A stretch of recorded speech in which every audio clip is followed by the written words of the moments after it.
नमस्कार। आज का हमारा टॉपिक रहेगा कोरिलेशन के अंतर्गत संभाव्य विभ्रम या प्रोबेबल एरर। यानी संभाव्य विभ्रम या प्रोबेबल एरर किसे कहते हैं ये देखेंगे। संभाव्य विभ्रम उन दो सीमाओं को ज्ञात करने के लिए ज्ञात किया जाता है जिसके मध्य समग्र या किसी न्यायादर्श के सहसंबंध गुणांक पाए जाने की 50% संभावना होती है। यानी यह संभाव्य विभ्रम है, यह दो सीमाओं को व्यक्त करता है जिसके अंतर्गत सहसंबंध गुणांक के पाए जाने की 50% संभावना होती है। इसके संबंध में बहुत से विद्वानों ने अलग अलग डेफिनेशन दी है, जिसमें सबसे मोस्ट डेफिनेशन आ रही है वो हमारे हॉरेस सेक्राइस्ट के अनुसार है। हॉरेस सेक्राइस्ट के अनुसार हमारा कार्ल पियर्सन के सहसंबंध गुणांक का संभावित विभ्रम वह राशि है जिसे यदि सहसंबंध गुणांक में जोड़ दिया जाए और घटा दिया जाए तो ऐसी राशियां प्राप्त होती है जिनके अंतर्गत देव निदर्शन के द्वारा चुनी गई किसी समंक श्रेणी का सहसंबंध गुणांक पाए जाने की समान संभावना होती है।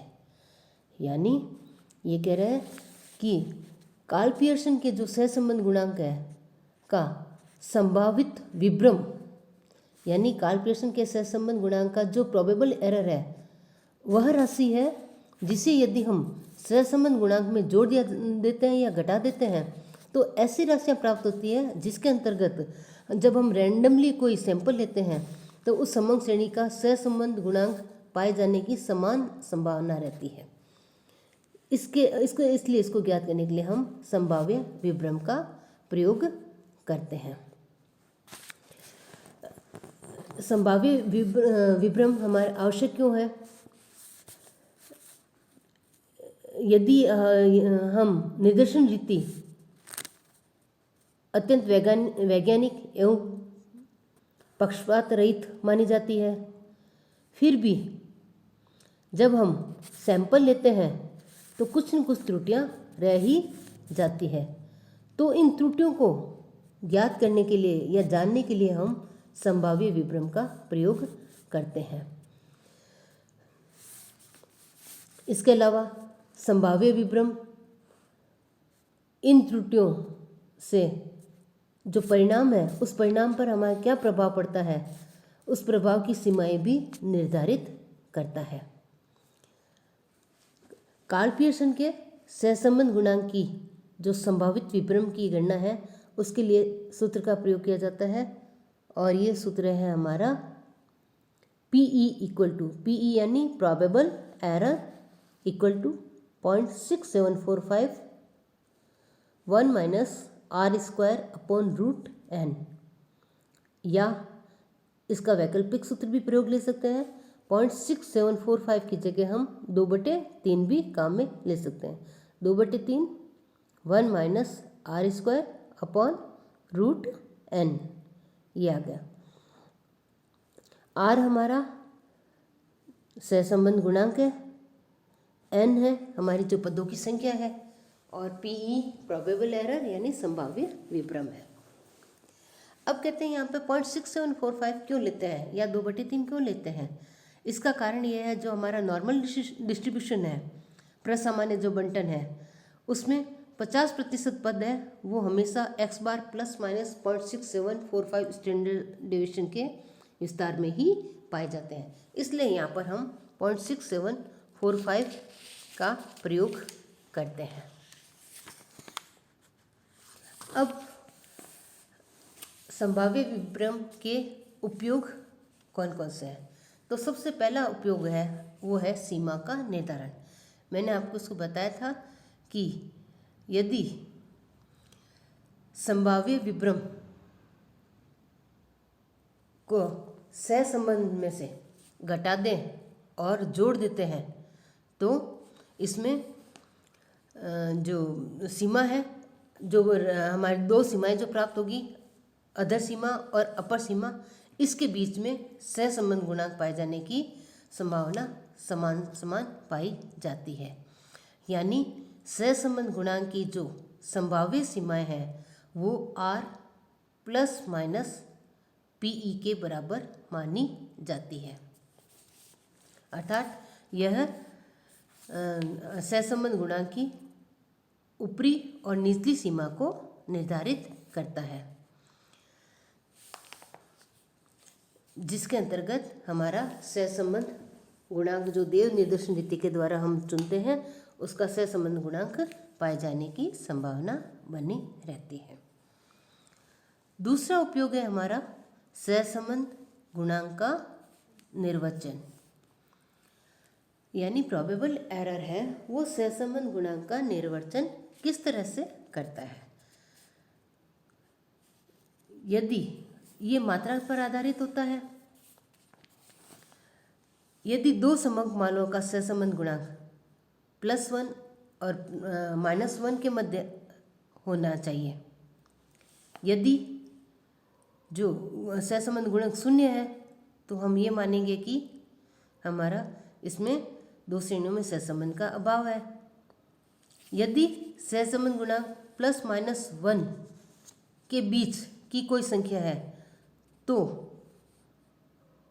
वो कितना महत्वपूर्ण है या नहीं, इसका निर्वचन संभाव्य विभ्रम के द्वारा ही किया जाता है। तो इसका निर्वचन करने के लिए हम 5 नियम निर्धारित किए गए हैं।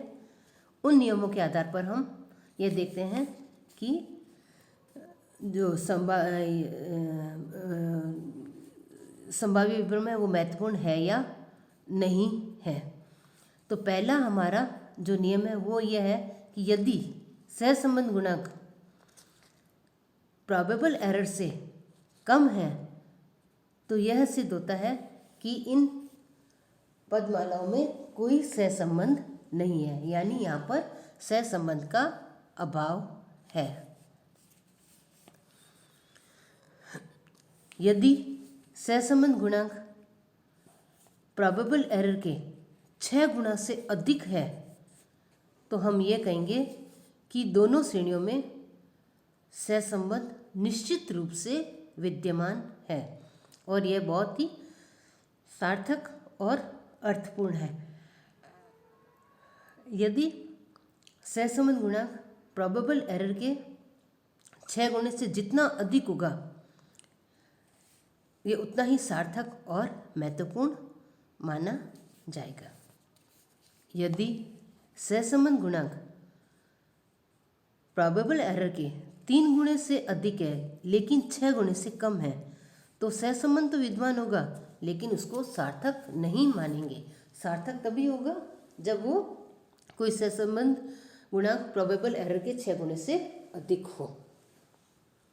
इसके अलावा यदि सहसंबंध गुणांक संभाव्य विभ्रम के 3 गुणे से भी कम है तो इसमें हम ये कहेंगे कि सहसंबंध की विद्यमानता में संदेह है। यदि सहसंबंध गुणांक 0.3 से कम है और संभावित विभ्रम बहुत कम है तो हम ये कहेंगे कि सहसंबंध तो विद्यमान है परंतु उसका सार्थक होना निश्चित नहीं है। तो इन बातों के आधार पर सार्थकता के निर्धारण करने के लिए हम संभाव्य विभ्रम का प्रयोग करते हैं। यह महत्वपूर्ण है या नहीं ये हम प्रोबेबल एरर के द्वारा ही ज्ञात करते हैं। अब उसके पश्चात आता है हमारा संभाव्य विभ्रम की सीमाएं क्या क्या है। सबसे पहली सीमा तो यही है कि संभाव्य विभ्रम का प्रयोग हम तभी कर सकते हैं जब पद युग्मों की संख्या अधिक हो। उसी स्थिति में हम संभाव्य विभ्रम का प्रयोग कर सकते हैं। यदि पद युग्म कम है तो संभाव्य विभ्रम का प्रयोग इतना अधिक नहीं किया जा सकता। दूसरा है गुणांक देव निर्देशन रीति से चुने गए मूल्यों से ज्ञात किया गया हो। यानी जो भी हम सैम्पलिंग लिए वो रैंडमली होना चाहिए। नेक्स्ट है समंग श्रेणी सम्मित होनी चाहिए।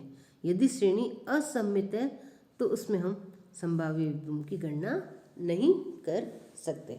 सम्मित श्रेणी में संभाव्य विभ्रम की गणना की जाती है, यानी जब बंटन नॉर्मल डिस्ट्रीब्यूशन में हो तो ही हम संभाव्य विभ्रम की गणना कर सकते हैं।